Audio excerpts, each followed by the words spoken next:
Salam müəllimlər, hər vaxtınız xeyir olsun.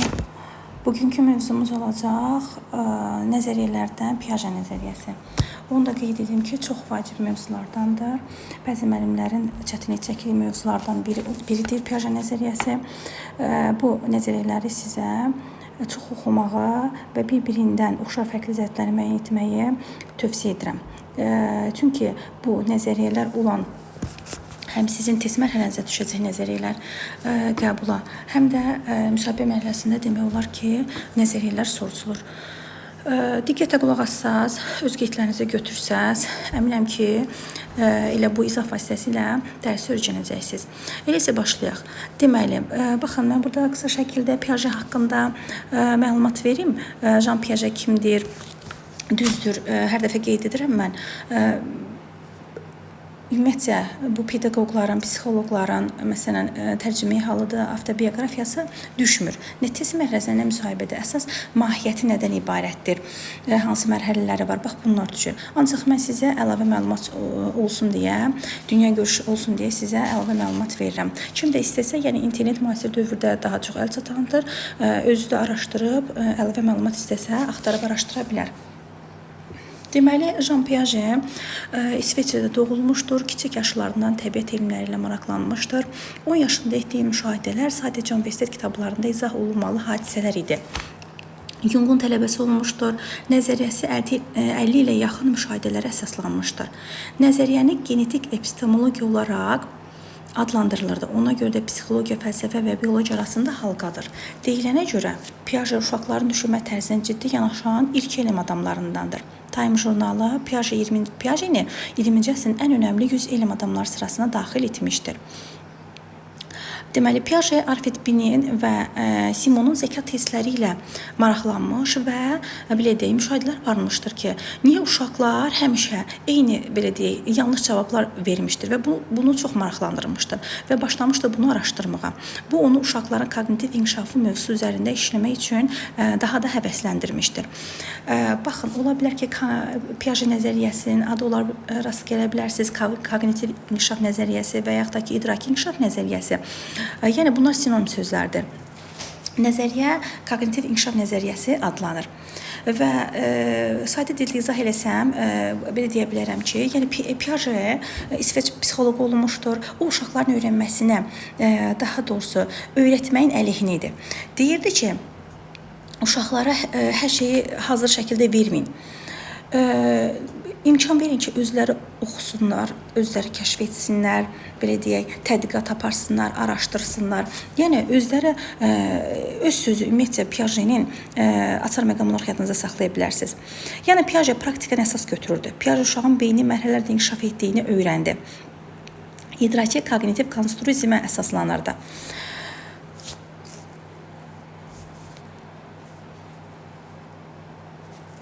Baxın, yenə qeyd edirəm, Piagetə görə uşaq dünyanı pasiv şəkildə qavrayan deyil, məlumatı əldə etməkdə aktiv rola sahibdir.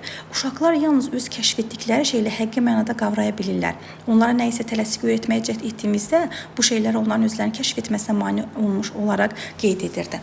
Əsas, belə deyək də, nəzəriyyənin əsas anlayışları nədən ibarətdir, mahiyyət nədən ibarətdir? Mən bunları sizə qısa şəkildə izah edəcəm. Deməli, Piaget'in zehni inkişafı 4 mərhələdən ibarətdir. Əsas bu mərhələlərə diqqət edin, çünki testdə bunlar düşür. Birinci mərhələ hissi-hərəki mərhələ, 0-2 yaş və yaxud da ki, sensomotor mərhələdə deyirik biz buna. İkinci mərhələ ilkin əməliyyatlar mərhələsi və yaxud da ki, əməliyyatlar öncəki mərhələsi 2-7 yaşı əhatə edir. Üçüncü mərhələ konkret əməliyyatlar mərhələsi 7-11 yaşa və dördüncü mərhələ formal əməliyyatlar mərhələsi 11+ yaşı əhatə edir. İlk öncə, deməli, sizə birinci mərhələ haqqında məlumat verim. Birinci mərhələ hissi-hərəki mərhələ dedik və yaxud da ki, sensomotor mərhələdir. Zaten bu mərhələ biz tək oyun keçirmişik, əşəvi manipulativ dövr demişik. Bunlar bizə yəni yad terminlər deyil. Bu, deməli, mərhələnin əsas xarakteri xüsusiyyətləri hansılardır? Bu mərhələdə bax, artıq uşaqlar ətrafdakılara, əşyalara, reaksiyalara, reflekslərlə, hisslərlə müəyyənləşdirir. Əyani əməli təfəkkür burada aid etmək olar. Yəni, idraki təfəkkür yoxdur. Ancaq burada əşyavi manipulyativ dövrdür. Yəni uşaqlar əşyalarla manipulyasiya edir. Manipulyasiya etmək də zaten biz bilirik ki, 0-2 yaşa tək oyun dövrünə aiddir. Uşaqlar əllərinə nə keçdisə onları ağızlarına aparırlar, onlarla əşyalarla manipulyasiya edirlər. Yəni onun teksturası ilə tanış olurlar, yumşaqdırmı, bərkdirmi və yaxud da ki materialı villurdurmu, ağızlarına apararaq deməli onu kəşf edirlər. Uşaqların dünyanı dərk etməsi, onun hissi qavrayışı hərəkət fəaliyyətlərlə məhdudlaşır. Əşyaları görməyəndə artıq uşaqlar düşünürlər ki, əlində nişan əşyanın varlığını unudurlar. Ancaq bu mərhələnin sonunda artıq uşaqlar başa düşürlər ki, əşyalar onu görmədiyi vaxtlarda da mövcud ola bilər. Yəni buna əşya davamlılığı deyirik. Körpəlik sözü olur. Bax, məqam olaraq bunu yadınıza saxlayın. Bu mərhələdə uşaqları hər cür təşvişdən uzaq tutmaq lazımdır. Bu mərhələ üçün əsas deyə bilərik ki, duyğu və qavrama üstünlük təşkil edir. Səs bulaşması da deməli bu dövrdə 0-2 yaşlı uşaqlarda ən çox rast gəlinən səs bulaşmasıdır. O da nədir? Baxın, bir uşaq ağlayırsa da digər uşaqlar da ona baxıb ağlayırlar. Bu da olur səs bulaşması. Anadan ayrılıq dönəmi bu mərhələyə aiddir. Uşaqları daimi maraqda saxlamaq lazımdır. Qavrama psixoprosesidir. Sensor təcrübə əsasdır. Tək oyun dövrüdür. Eyni zamanda sensitiv inkişaf, yəni toxunaraq inkişafdır, perseptual qavrayış əsasdır. Bu dövrdə əsas olan hissi hərəkət mərhələyə aid olan məqamları sizə qeyd etdim. İndi keçirəm ikinci mərhələyə, ilkin əməliyyatlar mərhələsi və yaxud da ki, əməliyyatlar öncəki mərhələ 2-7 yaşı əhatə edir. Bunu deməli bu şəkildə izah edeyim ki, ilk öncə artıq bu dövrdə deməli uşaqlar aktiv nitqə sahib olurlar. Məntiqə əlaqələrini ancaq anlamırlar. Həddən artıq ümumiləşdirmə dövrüdür.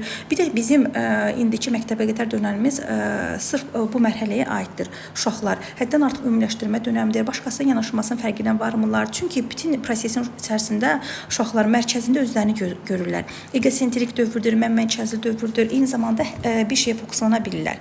Müxtəlif oyunlarla həyatı dərk edirlər.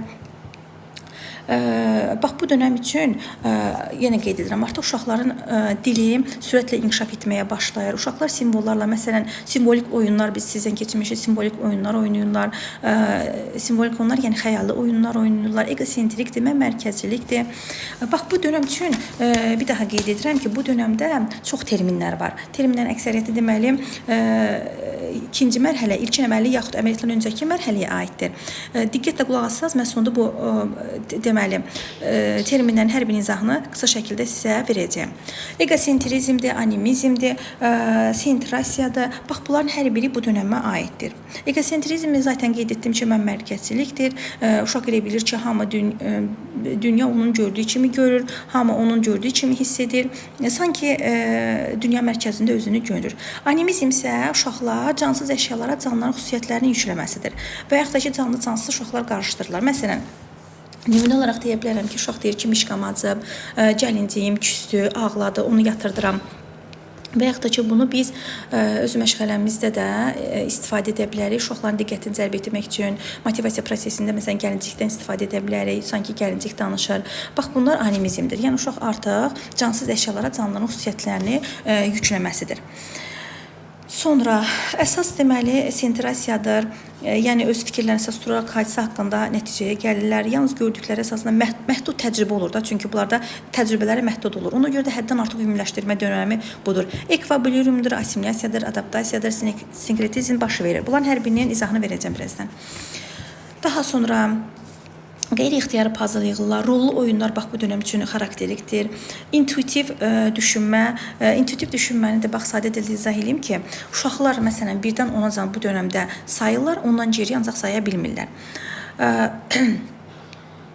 Məsələn, bax burada da rəsmdə də öz təsvirini tapıb, daha çox induktiv düşünmə, belə deyim də, uşaqlarda sensor etalon formalaşmır bu dövrdə. Ona görə də onları qarışdırırlar. Bax, eyni miqdarda suyu fərqli formalı ölçülərdə, bax burada da var, biri uzun bir stakan götürək, birində eyni bir stakan götürək. Ancaq içindəki maye belə deyil, su eyni miqdar olaraq eynidir, yəni dəyişmir.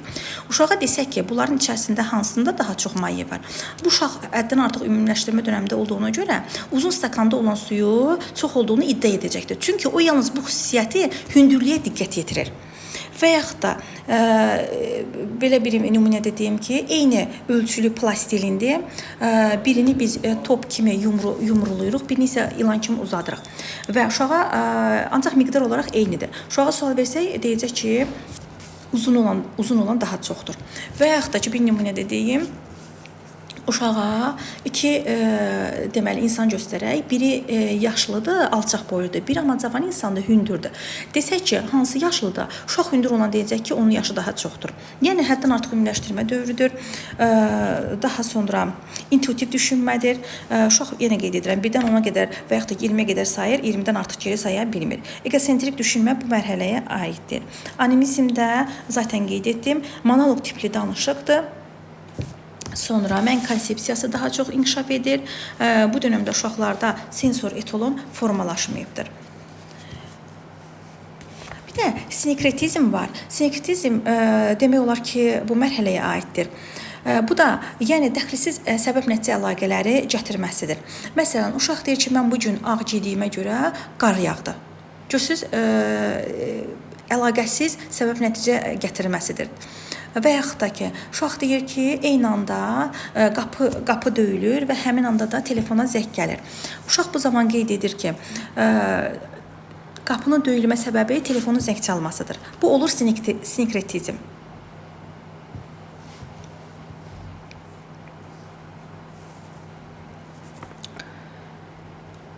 Üçüncü mərhələ deməli olacaq konkret əməliyyatlar mərhələsi 7-11 yaşı əhatə edir.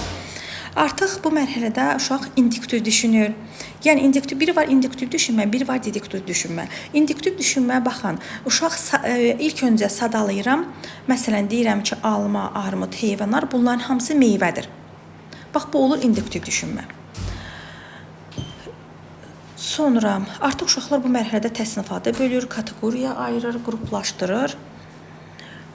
Baxın, ikinci mərhələdə biz dedik, uşaqlar 1-dən 10-a qədər sayır, ondan geriyə saya bilmir. Ancaq bu mərhələdə artıq uşaqlar ondan geriyə saya bilir. Və yaxud da ki, bu dönəmdə sırf uşaqlar məktəb dövrünə başlayırlar, məntiqi düşüncə inkişaf edir. Ancaq ki, bu düşüncə yalnız gözlə görünən konkret obyektlərə əsaslanır. Təsnifatlaşdıra bilirlər, sıralama olur. Məsələn, əşyanın rənginə, ölçüsünə görə qruplaşdırır, azdan çoxa doğru düzə bilirlər. Məsələn, biz dedik ki, ikinci mərhələdə, yəni əməliyyatdan öncəki mərhələdə uşaqlar geriyə saya bilmirdi və yaxud da ki, uşağa deyəndə ki, 2-nin üstə 3 deyir 5. Sual verəndə ki, bəs yaxşı 5-dən 3 çıxanda neçə qalır? Artıq deməli, geriyə bunu saya qaytıra bilmirdi. Ancaq bu dövrdə konkret əməliyyatlar mərhələsində artıq uşaq dərk edir ki, 2-nin üzərinə 3 gələndə 5 eləyir, 5-dən də 3 çıxanda 2 alır. Yəni geriyə doğru saya bilir. Və yaxud da ki, konservativ düşünmə bu dönəm üçün xarakterikdir. Konservativ düşünmə də odur ki, mən az öncə də ikinci mərhələdə qeyd etdim ki, uşağa eyni ölçülü, daha doğrusu müxtəlif ölçülü qab versək, stakanlar versək, baxın burada da şəkildə düz əksini tapmışdır. Uşağa müxtəlif biri enli stakan, biri isə hündür stakan, uzun stakan veririk. Ancaq ki, miqdar olaraq eyni olur. Uşağa sual verəndə artıq uşaq bilir ki, stakan ölçüsündən asılı olmayaraq içərisindəki maye miqdarı dəyişməyib. Bu da olur konservativ düşünmə. Eyni zamanda, baxın, məntiqi təfəkkürü daha çox inkişaf etmiş olur. Uşaqlarda artıq məntiqi təfəkkür inkişaf etməyə başlayır. Bir də abstrakt düşünməyə başlayır. Diqqətli olun. Biri var, abstrakt düşünür, formal əməli mərhələdə. Ancaq abstrakt düşünməyə başlayır konkret əməliyyatlar mərhələsində. Ümumiləşdirməni artıq uşaqlar yaxşı apara bilirlər. Artıq uşaqlar bayaqki ikinci mərhələmizdə dedik ki, sentrasiya idi. Sentrdə, yəni mərkəzdə görürdü. Artıq desentrasiya, başqalarının mövqeyini artıq qəbul edə, nəzərə almağa başlayırlar bu dönəmdə. Dördüncü, sonuncu mərhələ isə formal əməli və yaxud da ki, mücərrəd əməliyyatlar mərhələsi 11+ yaşı əhatə edir. Artıq uşaqlar proaktiv suallara cavab axtarıb tapa bilir. Yəni mübahisəli suallara axtarıb cavab tapmaq istəyirlər. Din, siyasət, ictimai hadisələrlə haqqında danışa bilirlər. Baxın, deduktiv düşünmə. Deduktiv düşünmə, deyirəm ki, məsələn, meyvələrdən daha sonra sadalayıram. Alma, armud, heyvanlar. Belədirsə də bu olur deduktiv düşünmə. Abstrakt düşünür, yəni xəyali düşünür.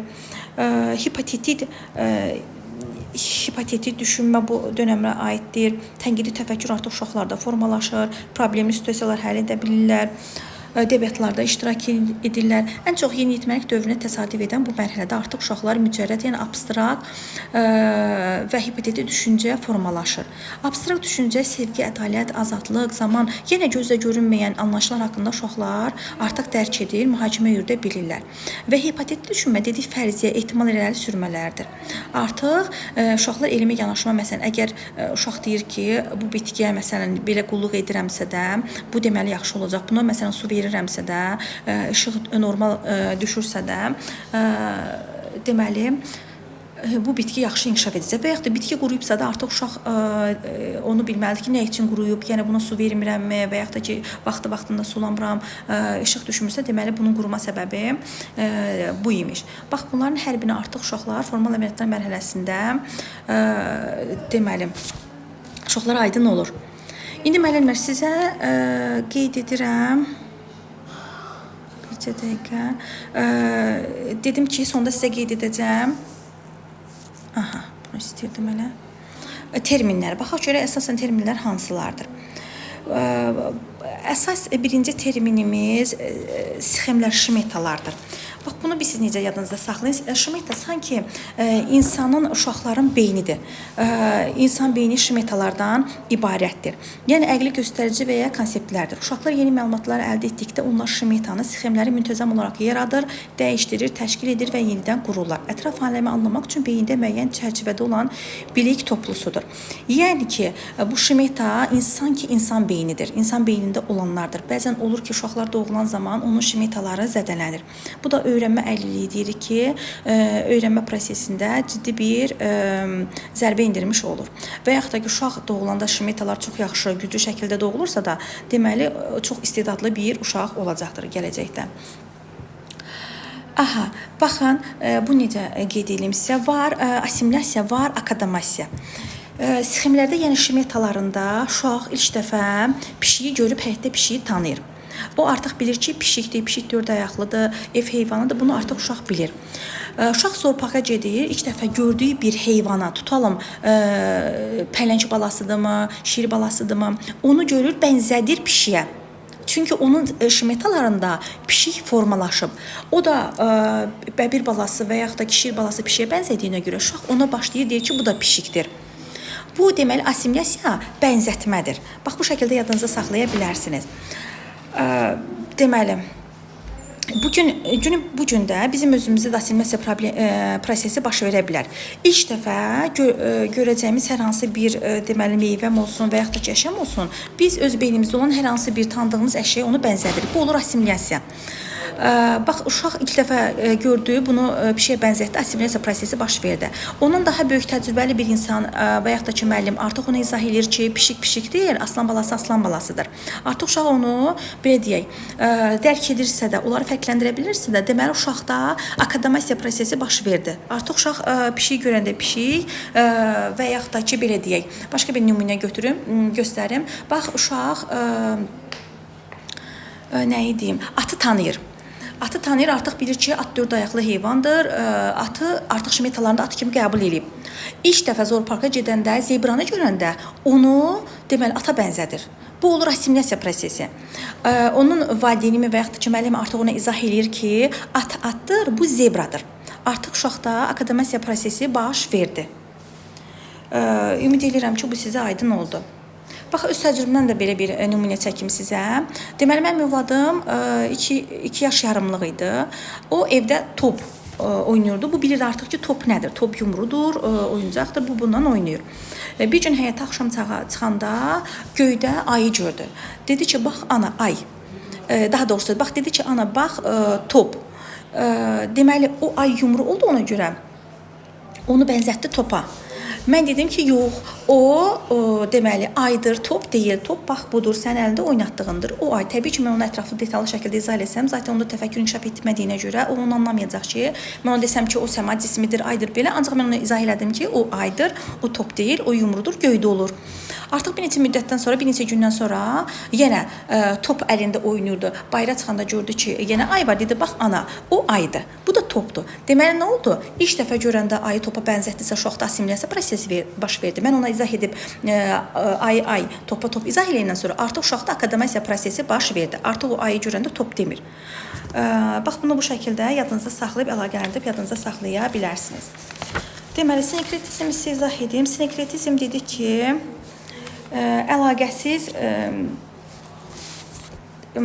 məsələn də səbəb nəticəni əlaqəsiz bir-birindən dəxilsiz əlaqə yaratmaqdır səbəb nəticəni. Az öncə də mən qeyd etdim ki, məsələn uşaq deyir ki, mən bu gün ağ geyinmişəm deyə və yaxud da ki, mən bu gün sarı geyinmişəm deyə hava günəşlidir. Bax, bu oldu sinkretizm. Var adaptasiya problemi. Uşaqlarda bu dönəmdə ikinci mərhələmizə, ilkin əməliyyatlar mərhələsinə aiddir adaptasiya problemi. Adaptasiya problemi uşaqlarda da diqqət psixi prosesi tam şəkildə formalaşmamasıdır. Çünki bax, adi özümüzdə nümunə götürək, uşaq bu dönəmdə ağlayırsa da, oyuncaq tutalım qırılıb. Ağlayır, anası gedib onun oyuncağını korrekt edib gətirir, verir. Uşaqda yəni adaptasiya problemi tam inkişaf etmir. Diqqət psixi prosesi tam inkişaf etmədiyinə görə artıq o onu yeni kimi qəbul edir. Adaptasiya problemi budur. Assimilasiyanı az öncə də izah etdim, bənzətmədir. Yəni həddən artıq ümumiləşdirmə məntiq xətasıdır. Məsələn, uşağa ilk dəfə uşaq sadə tanıyır. İlk dəfə biz ona kompas verəndə kompası sadə bənzədir. Lakin müəllim ona izah edən sonra kompas budur, onun hansı cəhətləri var, nə üçün istifadə edilir? Başa salınan sonra uşaqda akademasiya baş verir. Yəni ilk dəfə kompası sadə bənzədirsə, deməli uşaqda assimilasiya prosesi baş verib. Və bir də var ekvilibrium. Ekvilibrium isə artıq uşağa mən izah etdim, onda adaptasiya prosesi yarandı və öz şemitalarında, öz sxemlərində artıq onları oturtdusa o yeni məlumatlara, deməli tarazlıq, ekvilibrium uşaqda yarandı. Yox, əgər uşaq adaptasiya problemi varsa da, diqqət etməyibsə də, onlar yenə də onları qarışdırırsa da, məsələn, kompasla sadə bir-birinə qarışdırırsa, deməli uşaqda ekvilibrium prosesi, tarazlıq prosesi baş verməyibdir. Daha sonra hansı deməli terminlərimiz var idi, onları da izah edeyim. Animizmi zaten izah elədim, dedim cansız uşaqlar qarışdırır. Məsələn, deyir ki, gəlinciyim acıb, gəlinciyim məndən küsüb. Bu yaxud da ki, adi bir sadə bir misal deyim. Evimizdə məsələn körpə yıxılırsa da, məsələn divanam dəyir və yaxud da ki, stolun küncünəm dəyir, biz deyirik ki, bax ak elədim. Gördünüz, həmin dəqiqə uşaq sakitləşir. Bu deməli uşaqda animizm prosesi baş verir. Bir də qaldı artikalizm. Artifikalizmdə nədir müəllimlər? Deməli, uşaq sanki təbiətdə olan bütün varlıqlar insanlar tərəfindən idarə edilməsini düşünür. Məsələn, deyir ki, göy qurşağını kimsə əlindən çəkib.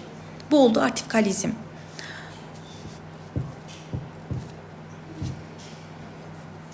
Hipotetik düşünmə də dedim ki, fərziyyə ehtimalda məsələn deyir ki, mənim də yaxşı qələmlərim olsaydı, mən də yaxşı rəsm çəkə bilərdim. Bu olur hipotetik düşünmə.